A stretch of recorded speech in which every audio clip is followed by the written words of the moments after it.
Okay, so I think it's still March 21st. It's like 11 p.m., which means like 2 a.m. I'm going to tell you exactly what time it is right now. It is 10:51, which means it is 1:51 Eastern Standard Time on March 22nd.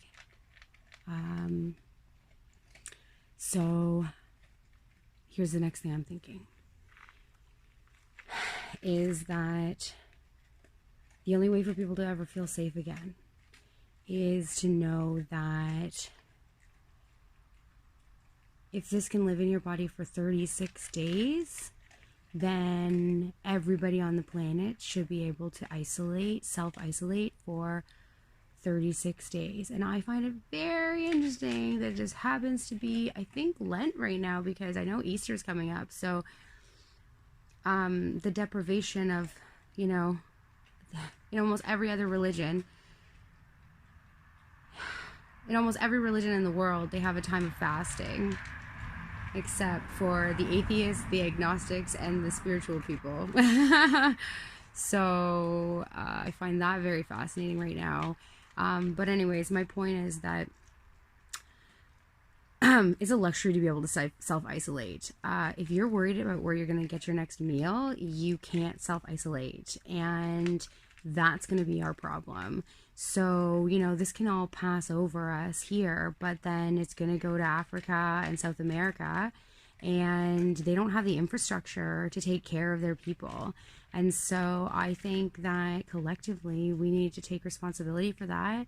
And if we really wanted to pool our resources, we would make sure that everybody on the planet has food and water and shelter and access to the internet and heat, hydro, and the ability and enough food to be able to self-isolate for 36 to 45 days. And we, and that everybody on the planet, we, if this ever happens again, that we can all self-isolate and take care of each other from afar and know that we're all safe. And the only way that can happen is if we start taking responsibility for everybody on the planet. And that starts in our own backyard, because there are a lot of people hurting right now.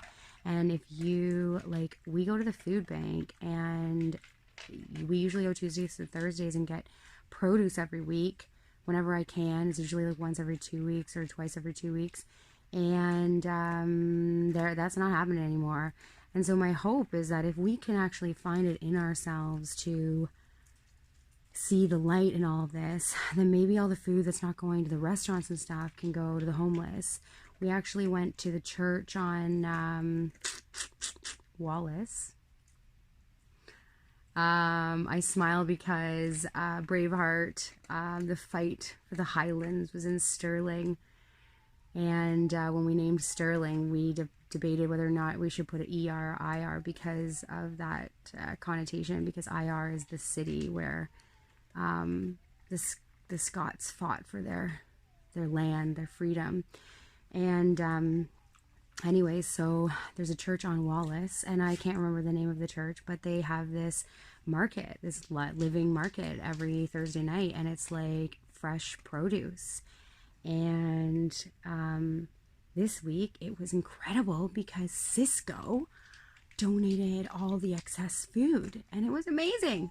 So I got some fancy apple cider vinegar, and it was really special, fresh tomatoes and bags of spring mix, and it was awesome. And yeah, so all the people that have been being treated like crap forever and told that they're no good for anything, if we can give them all shelter and, like I said, enough food, a community small enough that you could isolate yourself in the community. The dog just opened the door and went back in the house. James woke up, so he's taking care of the kids now.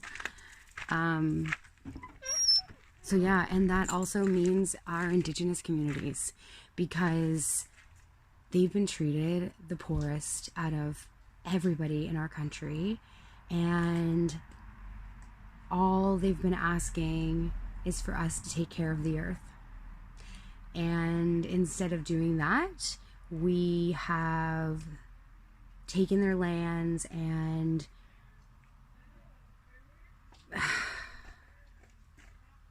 anyways, they say that if they just held faith, there would be a day where the rainbow people emerged. If you can, listen to some drumming, particularly some Indigenous Canadian drumming right now, because it will stir your soul and remind you who you are, the heartbeat of the earth. Yeah, it's our time to start taking care of our people, because we are really that connected, and that's the only way we're ever going to feel safe, is if everybody in the world can take care of themselves for a month. Love and light. 2 days in, we're getting closer to the light.